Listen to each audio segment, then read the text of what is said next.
Welcome to What a Cowboy Wears. I've got a great friend with me today. This is Tucker Daubs. Tucker is here in Colorado, ranching as a cowboy each and every single day. Yep. Tucker, I know that there's a lot of things that are important to you in your life, and cowboying is one of those things.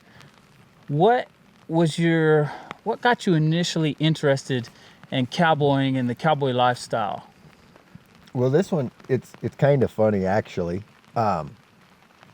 Growing up, I didn't realize that there was still this type of cowboying left.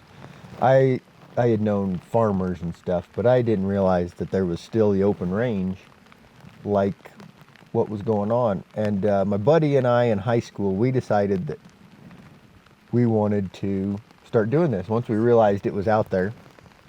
And, we were always a fan of cowboy things. Growing up in western Colorado, everybody just wanted to be a cowboy. But not realizing, hey, there's still these vast ranges that people are running their cattle on, that the only accessible way is a horse, and,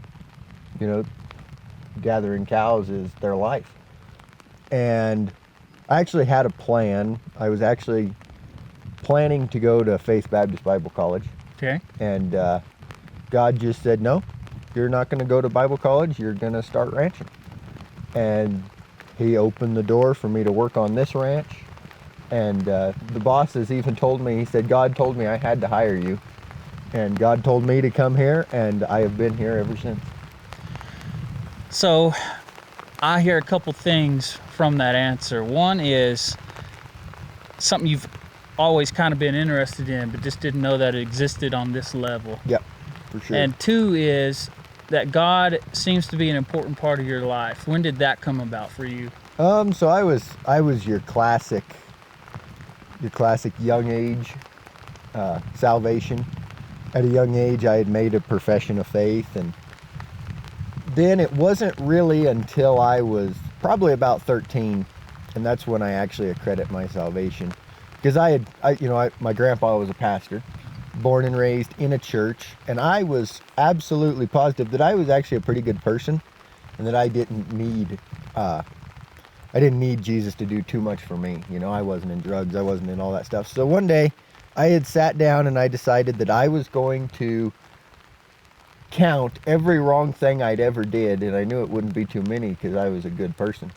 And God brought my memory back, and I remembered, I think, probably about every bad thing I had ever done, and the list was long. Yeah. And even as a that's young, just the ones we have awareness that's of. just the ones we have awareness of. Yeah. And even as a young child, 13-year-old kid, I knew I am lost. Yeah. I am a sinner, and unless I throw myself at the mercy of the judge and let Jesus pay for my sins, there's nothing I can do, no hope for me. Awesome. And that has made an impact on my life. And then of course there's something that I kind of call an adult decision that Christians have to make. I was faced with this option. I'm 18, I'm moving out of my parents' house. I have to choose now, am I going to live for what's right? Am I going to do what's right every day? Because mom and dad aren't watching. Mm-hmm. I can do whatever I want now. And I decided even then at 18, I have to continue to do what's right, no matter what. Mm-hmm. And I've seen a lot of kids not make that decision. I've seen some that have. And that's an important decision, even beyond salvation. Absolutely. So this channel's called What a Cowboy Wears, and I know you've done a couple of reels and shorts for me for Instagram and TikTok and etc. here. We've collabed here on YouTube. Gear is an important part of the cowboy's life, just like today is a prime example. If you go out here and do what you're going to be doing and you don't have something that's going to help keep the rain off of you, Yep. help keep you warm, help keep your feet dry, etc., it's going to be a lot more difficult to get the same job done. Yeah. And so I know sometimes I'll have people, make comments like cowboys don't care what they wear, blah, blah, blah. That's absolutely false. I guarantee you they come out here today, come out here gathering with you guys here at the ranch over the last few days. If they don't got the right stuff, they're going to be carrying. It's gonna be very uncomfortable. Yeah, and they're going to be wishing that they had cared about what they wore. Yeah. So let's talk just a little bit about gear, and then I want to ask you some more questions just about yourself. Okay.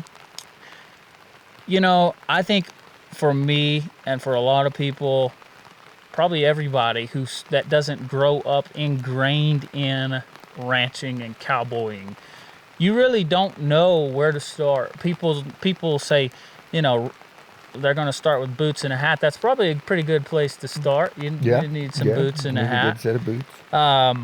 So for you, growing up, did you see cowboys? Like, did you have any idea of like what a good pair of boots actually is? What kind of a hat you're going to need? That kind of thing, or was that something you had to kind of figure out when you got this job, or how'd that work? Yeah, it was definitely something that I figured out.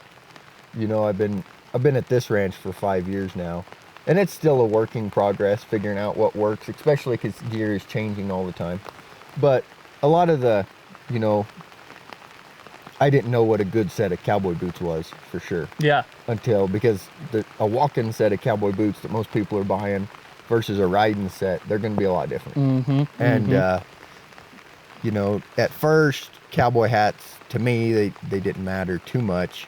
But as I've gotten into it more, I have figured out a few things about them. Yeah. Tucker and I forgot to talk about what belts we wear in this video. So just real quick, I want to tell you about the one I wear the most. This belt is made by Tyler Shoop, and he makes incredible quality stuff. His tagline is something like, this isn't an exact quote, but it's something like, making something that your kids will fight over after you're gone. His goal is to make generational quality pieces, and from my experience, I think he's doing that. I've been wearing this belt for several months. I love it. I'm using a headstall made by him. The reins I'm riding right now are made by him as well.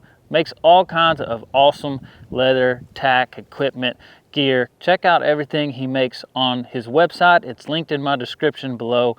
And make sure to use my code to save 10%. It's WACW10, and that's going to give you 10% off anything you want. So again, his website's down in the description below. Now let's get back to the video. Let's move our mics real quick. Under. Yours will be under. Well, just where they're under our hat, at least under our brim, I think. I'd hate to get done filming this and our audio sound like.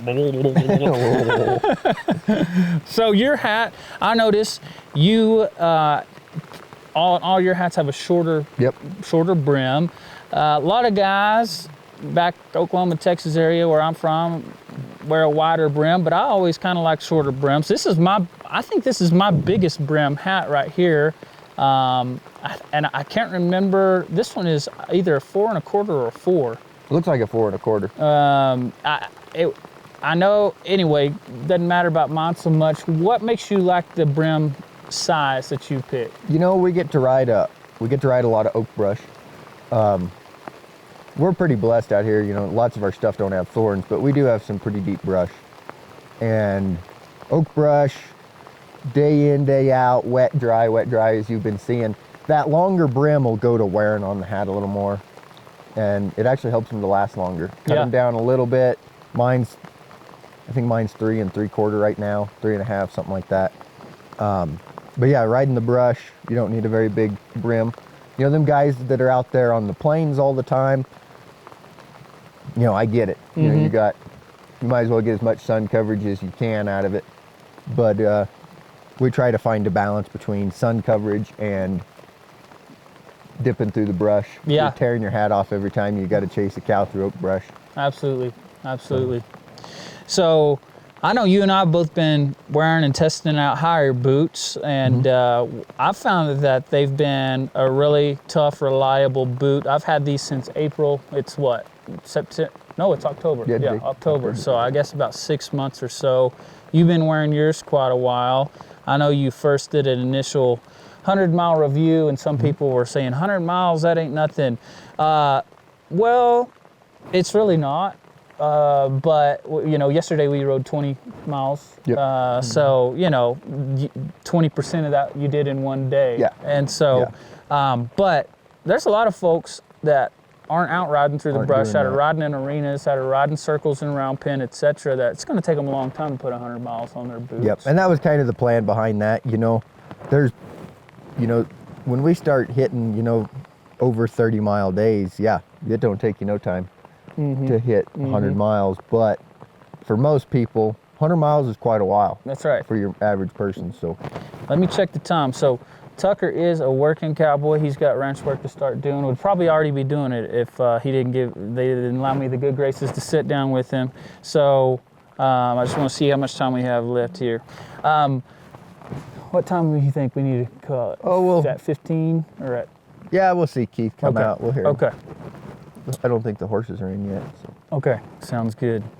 So I asked you to bring out do you call them chaps? Do you call them leggings? What do you call them? Chaps? Yeah. Okay. Is that what most folks around here say? Yeah. Okay. Yeah. So I asked you to bring out your chaps. I call mine leggings most of the time. Growing up, I actually heard chaps more from like my pawpaw and stuff like that. But then getting around more cowboys in Oklahoma and Texas, a lot of them say leggings. People say it both ways. You can, I guess. Pasture panties. Pasture panties. I heard that one from you. Yeah. So now these are, I've heard you talk about quite often. These are Arizona bells. Yep. And that's just a certain style of legging. So they've got a wide bottom, sort of like a bell bottom jean almost. Yeah. Everybody actually confuses them for bat wings. Okay. But they are Arizona wings. Arizona bells, whichever you want to call them. So straight legged, and then they flare out at the bottom to cover your boot and stir up a little better. So talk about the difference between bells and bat wings. Bat wings, they'll have that flare all the way up pretty well. Okay. And they're usually made of very rigid leather. Okay. Very thick, rigid leather, so that it sticks out. Kind of sticks out behind them. Looks like a bat wing. And these are step-ins. Yep. Okay. And they're made by Clinda Saddlery. Clinda Saddlery, yeah. Okay. Bob Clinda was one of the big guys here in western Colorado. He had a store in Clifton and then Meeker, and he is probably the best leather worker alive today. Wow. At least in our circles. And I'm a member of the Colorado Saddle Makers Association. I don't make saddles, but I dabble in a little bit of leather, and then of course Oliver at Scrub Oak. We're always going to stuff. We love Oliver's stuff. And Bob is the one always teaching those classes, and he is just knowledge out the ears. Yeah. In fact, he made Keith's first set of chinks. Wow. When Keith was working on the Uncompadre when he was like 19. So Keith is the owner here at the 8 he's Bar. the boss here. He's, I don't know, approaching 70 maybe. Yeah, 69. 68, pretty like close. That. So that was back. So Clinda must be pretty old. He's almost. I guess. I think he's almost 90. Wow. Late 80s. That's almost awesome. 90. Still teaching and doing it. That's awesome. Yep. I can't wait to have a lifetime of knowledge on a subject like that. Yeah. That's just incredible. So yeah, that's super pretty cool. awesome. Yesterday on the way back from the gather, there was an older man also riding with us. You said he's kind of like the local historian, and I heard him talking to you saying how you've got one of the best in the world there is to learn from, and I guess that would be, he was referring to Keith. Yep. Is there any certain highlights that sticks out to you, whether it be cowboying education or just life knowledge that Keith has shared with you that really sticks out? I can't really say any particular sticks out because he's been so instrumental in every part of my life since a young guy. But definitely he has gone above and beyond to teach me cattle and learning cattle, especially the kind of niche parts of the ranges up here, these high ranges, figuring all that out. And it's a lot different than what everybody thinks of, back east in the flat ground. Yeah. There's a lot more problems that you come up with. I've enjoyed being around, hearing them talk. I've always had an affection for older men, just because that life knowledge that I talked about. Being able to sit down and learn from somebody, I mean, that's worth a whole lot. Yeah. That's worth a whole lot more than you can really pay for, Oh, yeah. especially when it comes to being able to learn from someone like that on a day-to-day basis. It's just awesome. And somebody who's willing to teach. They're not begrudged to have to teach it to you. Yeah, absolutely. They're just willing to teach it. Absolutely. So over the last few days, I think is that a Carhartt? Yep. You've had on that Carhartt jacket every single day that I've noticed. Had that one a while. You like it? Mm-hmm. What do you like about the Carhartt jacket? Oh, the old Carhartt Detroit, you know. Yeah. The cool cuffs, and it has just been a sturdy jacket. Holds up to what I'm up to. They're not extremely warm, but of course I'm layering up under them, under it, and then just using it like an outside shell. Yeah. And that does me really good. Speaking of warm, what do you think it is right now? 42 maybe? It's got to be a little warmer than that. A little warmer than that? A little warmer. Yeah, probably 48. 48, something like that. 48 and raining. It's Yeah. the things we do for a YouTube video. Yeah. So, for that sacrifice, hit like, subscribe to the channel, leave us a comment, talk about, questions for Tucker. I'm sure that I'll be able to get answers for you, or he'll answer himself. We're going to collaborate on this video, so this will be on both of our channels and everything else. So that's going to be great. So here at the ranch, this is the 8-bar, and you guys are running on 200,000 acres. Is that correct? Yeah. Okay. Yes. So that's an unbelievable amount of land, especially, in Oklahoma, a huge place that somebody runs on. I mean, don't get me wrong, there are some 100,000 acre places, but most often, I mean, if you think 4,000 acres, it's like, wow, that's a lot of land, Yep. So a little different, but it's been really cool learning about it and how it all works. And you guys are about to go separate some heifers off today, is that right? Yeah, just cows. Cows, We got to do okay. some sorting. We had some pairs come in Okay. yesterday, and it's not all deeded. We have about between 5,000 and 6,000 acres of deeded, but then we're running. Last time I counted, I think it was 7 Forest Service and BLM permits. Uh-huh. So So you see the skyline up there, yeah. and then all the way down to where we picked up them heifers on Saturday. That's the outside of our range there. So it's a long ways. It's a long ways. So yesterday, I don't know what time we crawled on the horse, probably 8, Yeah, probably. something like that, maybe a little earlier, maybe. Yeah, because It was going to be a little earlier, but we had some trouble getting the horses getting the gathered horses in. They were morning, yeah. off in the far corner of the timber claim. And then we got off at about We left at 7. at 7. So yeah, we probably crawled on right at 8 by the time we drove the hour over to where Yeah. we needed to start from.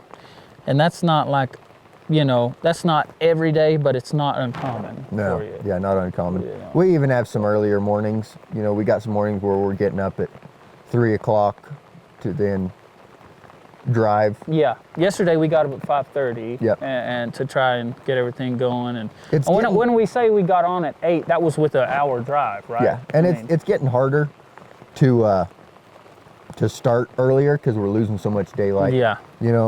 Just like yesterday, it took us a long time to get the horses in because we were Pitch on black. dirt bikes at dark, in the dark with flashlights trying to find them, and it was poor planning to actually leave them out here the day before. We should have brought them in and put them there close to the house, but stuff slips through the cracks all Yeah. the time. Yeah, absolutely.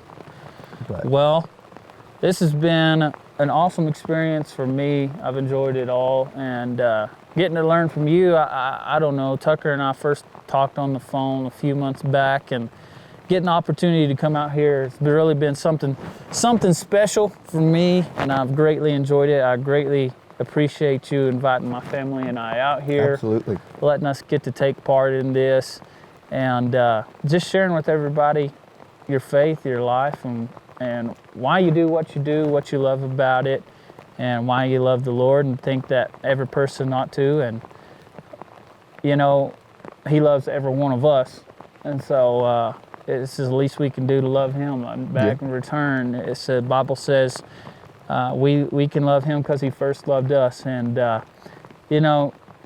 living a life as a Christian is not about following a set of rules and regulations. Think about it.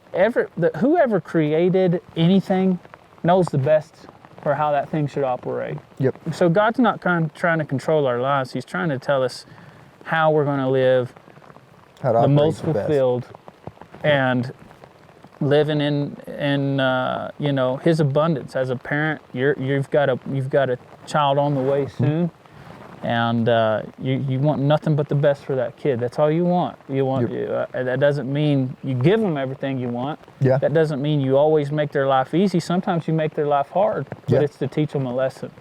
So if any of you are out there and you want to know more about Jesus, Tucker, I would be happy to talk to you about that. And we'd love to, actually. We'd love to have the opportunity. Anything you want to close with, Tucker?